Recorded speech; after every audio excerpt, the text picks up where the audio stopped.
Hey you guys, I wanted to do a video today because I wanted to speak to you guys about Samhain, and I also wanted to do I'm not going to say ritual or spell work, but I just wanted to do a little something in celebration of it. And I'm going to start by I've got and yes, this is an ashtray, but I've got a charcoal tablet, and then I've got a mix of herbs up there, and this is actually something that I bought when I went to a pagan festival a while back, and it's a it's an elemental incense, and it is when you are working with the element of fire. And because fire is associated with Samhain, I figured, it would be a great thing to incorporate. And also, I'm a fire sign. I'm an Aries, and also I tend to be drawn to the element of fire as well. So it's a win-win situation for me. But I thought I would use this, and I'm gonna go ahead and light this as I talk to you guys. But this is just a little something that I want to do in celebration of Samhain, and it is, if you will, an offering of sorts to past loved ones, my past loved ones, your past loved ones, because the celebration of Samhain is, it's when the barrier is down or when the veil is thin, making it, easy for paranormal activity to take place and for spirit connection, spirit contact to take place. So I figured, we definitely should use this as an offering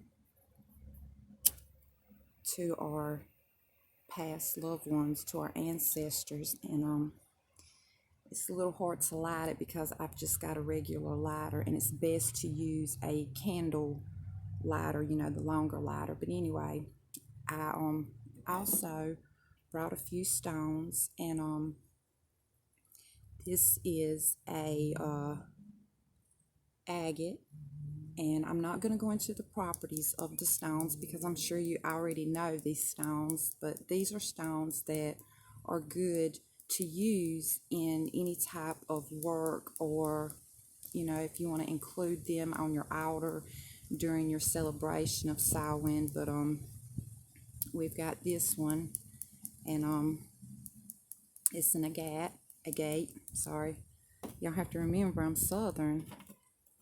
And then I've got this piece of hematite. It's another good one. And as I show you my stones, I just want to tell you a bit about Samhain, and what it is. It marks the end of summer and the start of winter, and it usually begins on October the 31st and goes until November the 1st. It's when we are bringing in the dark half of the year, so to say. And Amethyst, this is Super 7 actually, these pieces, but Amethyst is a good one to use during work, during Samhain. But for whatever reason, I was drawn to grab the Super 7, and it contains amethyst, so it also has smoky quartz in it, and that's another one that is good to use during this type of work as well. But anyway, it's a good time to make spirit contact, as you know, because the veil is thin and the barrier is down, and that is why this time of year more people report and tell of paranormal activity.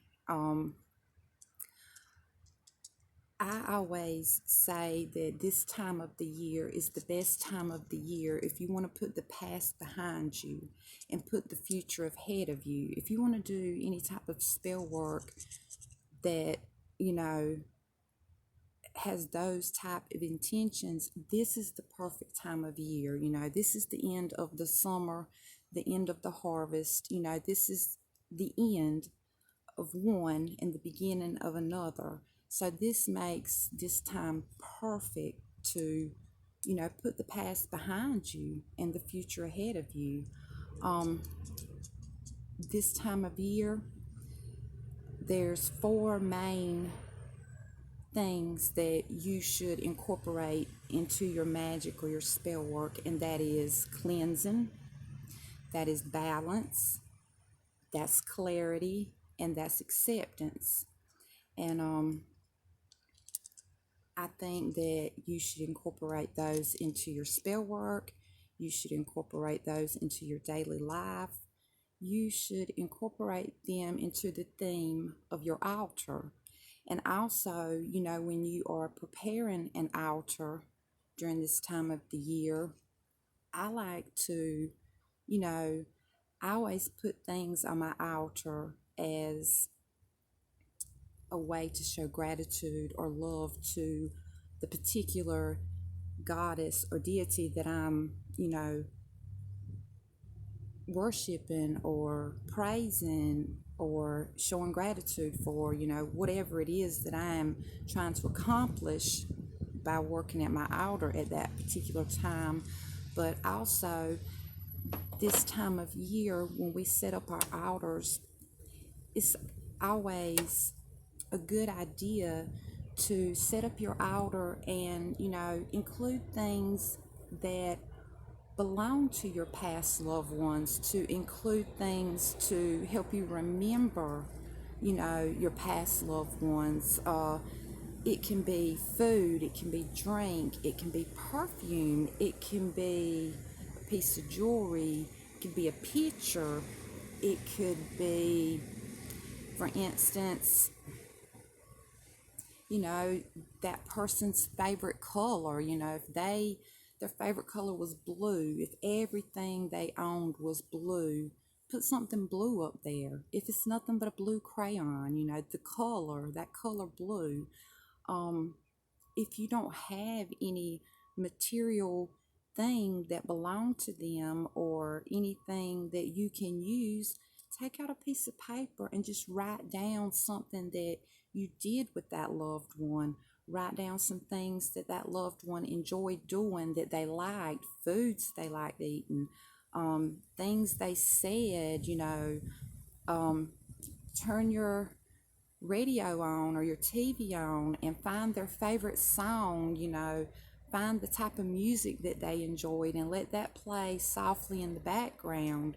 You know, try to find candles that represent colors that, you know, is associated with them, you know, whether it be their favorite color, whatever type of work they done. You know them better than anyone, so you know the things that you can place upon your altar to help you celebrate that lost loved one.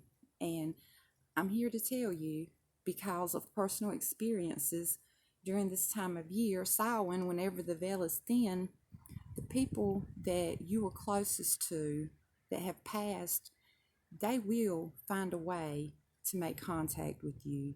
You may not see a full body apparition appear, or you may not hear them talk to you. It could be just a thought that pops in your head.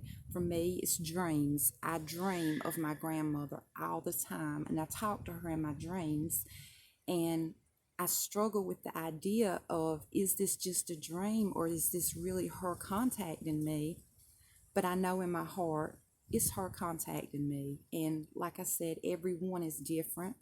Everyone accepts and receives messages differently, and everyone sends and gives messages differently. So this time of year, like I said, it's a good time of year to put the past behind you and put the future ahead of you. This time of year is the time of year when you do spell work to cleanse, balance, to have clarity and acceptance. This is the end of the summer, the start of the winter, and it starts October the 31st and it goes until November the 1st. This is when we're bringing in the dark half of the year. This is when the barrier is down, the veil is thin. This time of year, it symbolizes fire is the element to work with and to include in your spell work or rituals or whatever it is that you're doing. This is a good time to make spirit, contact. You can do seances, you can use Ouija boards, you can use pendulums, you can just simply sit alone somewhere peaceful, quiet, somewhere that you are connected to and meditate. And it may just be a thought or a memory that pops in your head, but that could be your spirit, contacting you. And remember, when you're making your altars, just remember whenever you're making them, this is Samhain, and this is when you should, use things on that altar that reminds you and shows those past loved ones that you remember them, that you are showing your love, that you are calling to them in hopes of contact. And don't forget to include something to show gratitude to your goddess or your deity. And that's about it. And like I said, I just wanted to touch on it. And mainly, I wanted to wish you all many, many blessings and a happy Samhain. And just remember, in order to receive, you've got to believe. Bye, you guys.